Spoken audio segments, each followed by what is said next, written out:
Baik, bismillahirrahmanirrahim. Assalamualaikum warahmatullahi wabarakatuh. Perkenalkan, nama saya Sofi Nadi, mahasiswa dari Program Studi Tarjamah Fakultas Adab dan Humaniora UIN Syarif Hidayatullah Jakarta. Baik, di kesempatan kali ini saya akan memaparkan materi dari buku Cakrawala Linguistik yang berjudul Pergeseran dan Perubahan Makna dan juga Arabisasi. Buat yang pertama yaitu pergeseran makna. Pergeseran makna itu adalah sebuah kata yang digunakan dengan cara yang berbeda atau sebuah kata yang dimaknai dengan makna yang berbeda dari makna aslinya. Tetapi masih satu konteks gitu, masih satu kesatuan. Walaupun berbeda maknanya, dia masih satu kesatuan maknanya. Nah, di sini maknanya itu bisa menyempit atau meluas dan sebagainya. Nah, di sini ada beberapa gejala pergeseran makna. Yang pertama ada perluasan makna, yang kedua ada penyempitan makna, yang ketiga ada pengonotasian, yang keempat ada penginestesian, dan yang terakhir ada pengasosiasian makna. Nah, yang pertama yaitu perluasan makna. Apa itu perluasan makna? Nah, perluasan makna itu adalah satu kata yang awalnya memiliki arti yang sempit atau hanya memiliki satu arti gitu kan. Nah, jadi meluas gitu maknanya, jadi banyak artinya. Nah, contohnya di sini ada ma'hadun. Nah, ma'hadun itu yang seperti kita kenal artinya lembaga, namun dapat dimaknai juga dengan artinya yayasan, institut, akademi, maupun sekolah. Nah, jadi yang tadinya maknanya cuma lembaga, di sini jadi meluas gitu. Tetapi masih satu kesatuan maknanya. Nah, buat yang kedua ada penyempitan makna. Penyempitan makna adalah proses di mana satu kata yang awalnya memiliki arti banyak, ini jadi lebih spesifik atau jadi satu artinya. Ini kebalikan dari perluasan makna. Yang perluasan makna itu kan yang tadinya satu jadi banyak. Nah, ini yang tadinya banyak jadi satu, lebih spesifik gitu. Kayak di sini contohnya ada kitabun. Kitabun itu yang seperti kita kenal artinya kan buku ya. Buku kan umum gitu. Tapi dalam konteks agama lebih diartikan lebih condong ke kitab suci gitu. Jadi lebih spesifik maknanya gitu. Nah, yang ketiga itu pengonotasian makna. Pengonotasian makna adalah suatu kata yang mendapat kesan tambahan pada makna tersebut gitu. Nah, maknanya itu atau kesannya itu bisa berupa negatif atau positif. Kayak di sini contohnya asadun yang berarti singa. Nah, cuman dapat menggambarkan seseorang yang berani. Nah, asadun kan singa. Yang seperti kita ketahui singa itu kan hewan yang berani ya. Makanya di sini dapat digambarkan seseorang yang berani, dapat menggambarkan seseorang yang berani. Kayak misalnya contohnya ar-rajulu kal asadi gitu teman-teman.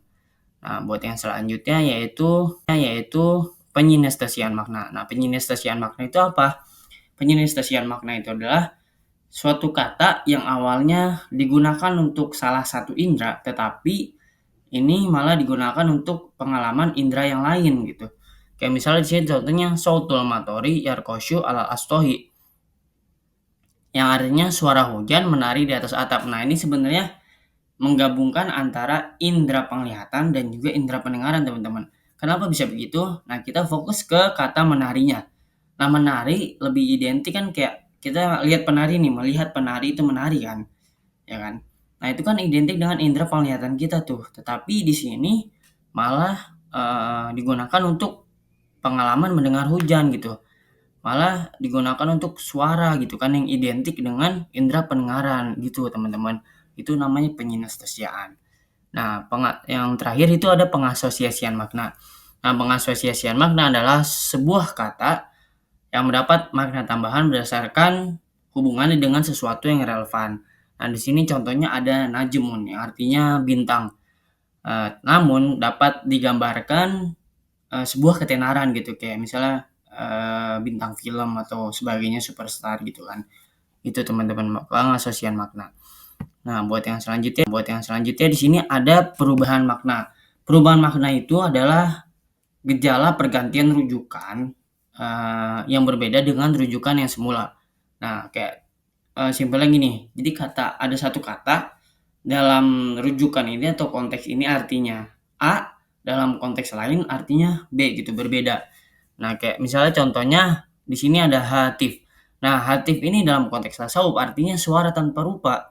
Nah, tetapi dalam konteks teknologi artinya itu telepon, kan berbeda banget gitu karena, berbeda konteks gitu, berbeda rujukan. Nah, buat yang kedua di sini ada sayarotun. Sayarotun itu dulu bermakna orang yang melakukan perjalanan, tetapi sekarang tuh artinya mobil, teman-teman. Jadi kayak berbeda banget gitu maknanya, jauh banget gitu. Nah, buat yang selanjutnya di sini ada beberapa faktor pergeseran dan perubahan makna.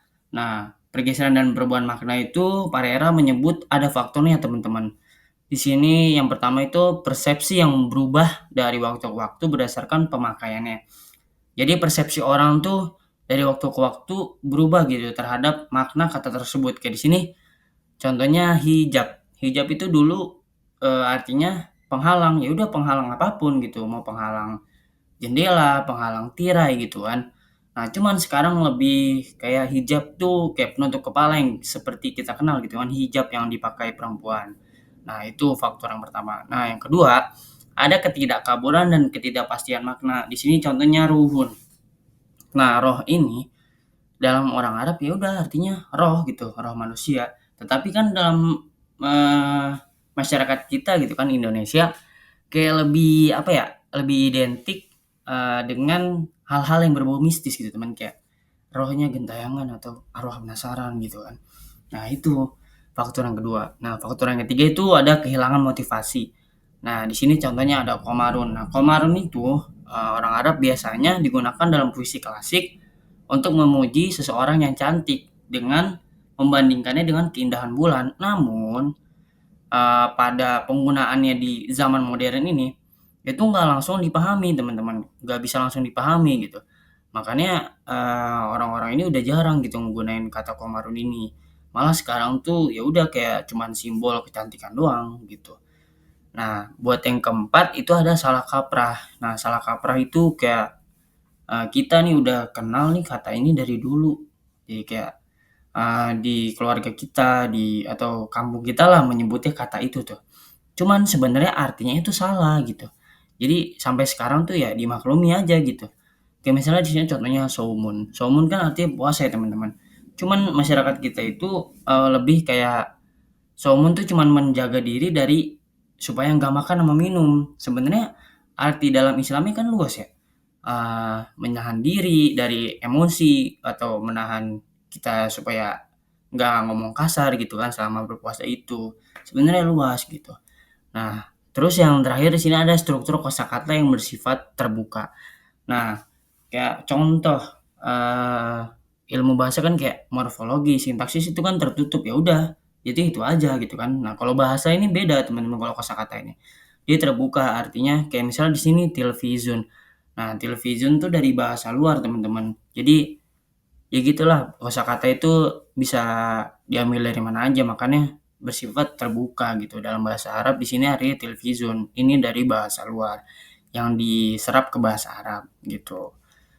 Nah, di sini ada buat di sini yang terakhir itu ada perbedaan, pergeseran, dan perubahan makna. Nah, simpelnya gini aja, pergeseran makna itu cuman pengembangan kata atau perubahan kecil dari makna aslinya sehingga makna aslinya itu masih bisa dilihat gitu. Nah, berbeda dengan perubahan makna. Kalau perubahan makna itu kayak, perubahan besar-besaran lah, sehingga makna aslinya itu udah nggak bisa melihat lagi, sehingga berbeda gitu dari makna aslinya, benar-benar berbeda lah gitu. Nah, buat pembahasan yang kedua di sini ada Arabisasi. Nah, dalam bahasa Arab banyak sekali kata non-Arab atau kata luar yang masuk ke dalam bahasa Arab gitu, yang disebut dengan dakhil. Nah, di sini contohnya yang pertama ada sirot, artinya jalan. Nah, ini bukan dari bahasa Arab asli, melainkan dari bahasa Latin melalui bahasa Yunani dan Aramik. Nah, yang kedua ada zanjabi, yang artinya jahe. Itu dari bahasa Persia. Nah, juga ada kisos, timbangan, itu dari bahasa non-Arab. Nah, cuman beberapa ahli menyebut bahwasannya enggak semua kata-kata Arab tuh atau bahasa Arab tuh diambil dari bahasa luar. Nah, contohnya dalam buku Cakrawala Linguistik ini ada Ibnu Manzur itu menyebutkan, kata tanur. Di sini tuh artinya tempat perapian untuk memasak roti. Nah, ini dari bahasa Arab asli. Nah, selanjutnya di sini ada seiring dengan perkembangannya Islam antara abad 9 sampai abad ke-12 banyak tuh masuk kata-kata serapan dalam literatur bahasa Arab. Di sini contohnya ada filsuf, filsuf ini dari bahasa Yunani, ada konun juga dari bahasa Yunani, ada komus juga sama. Nah, terus ada juga dari bahasa Persia, ada sirwal, celana panjang, jauhar, mutiara, wardun, dan juga pitoko. Nah, kemudian pada Kekhalifahan Turki Utsmani, pada abad ke-15 hingga akhir abad ke-19, nah, orang Arab nih banyak menggunakan kata-kata asing, teman-teman, yang juga digunakan oleh orang Mesir gitu. Kayak contohnya di sini dugri, berjalan lurus, di sini ada kubri, artinya jembatan. Nah, ini kata-kata asing gitu. Nah, buat selanjutnya, nah saat ini seiring dengan perkembangannya zaman, banyak kata-kata baru dalam bahasa Arab yang bahkan dulunya itu nggak ada. Jadi kata-kata di sini nih eee, muncul karena seiring perkembangannya zaman. Jadi contohnya kayak dardasyah, chatting, ada tahmil, mengunduh, ada jawwal, telepon, genggam, ada mauqi ala internet, artinya situs. Nah, kata-kata ini tuh kan dulu nggak ada karena emang belum ada aktivitasnya gitu. Nah, kata-kata ini tuh muncul karena seiring perkembangannya teknologi gitu, perkembangannya teknologi. Nah, kata-kata ini kita nggak bisa temuin di beberapa kamus klasik. Nah, kita cuman bisa temuin di beberapa kamus kontemporer. Nah, selanjutnya, nah selain itu gelombang globalisasi juga memberikan peluang banyak bagi pertukaran antar bahasa juga, banyak munculnya kata-kata baru dalam bahasa Arab, padahal orang Arab itu udah mempunyai satu kata yang bisa mendefinisikan makna kata tersebut gitu. Kayak contohnya di sini ada strategi. Nah, masyarakat Arab itu, menggunakan kata strategi. Nah, ini strategi ini dari bahasa asing nih, dari bahasa luar lah. Padahal orang Arab itu udah punya kata thoriqoh gitu yang bisa memaknai kata strategi ini gitu, malah mereka itu menggunakan kata strategi. Nah, mengapa begitu? Itu ada faktornya di dalam buku Cakrawala Mistik itu disebutkan bahwa satu itu kurangnya publikasi dan yang kedua emang orang Arab tuh lebih suka menggunakan bahasa asing tersebut gitu. Nah, mungkin cukup sekian, pemaparan materi dari saya, kurang lebihnya mohon maaf. Assalamualaikum warahmatullahi wabarakatuh. Mungkin cukup sekian, pemaparan materi dari saya, kurang lebihnya mohon maaf. Assalamualaikum warahmatullahi wabarakatuh.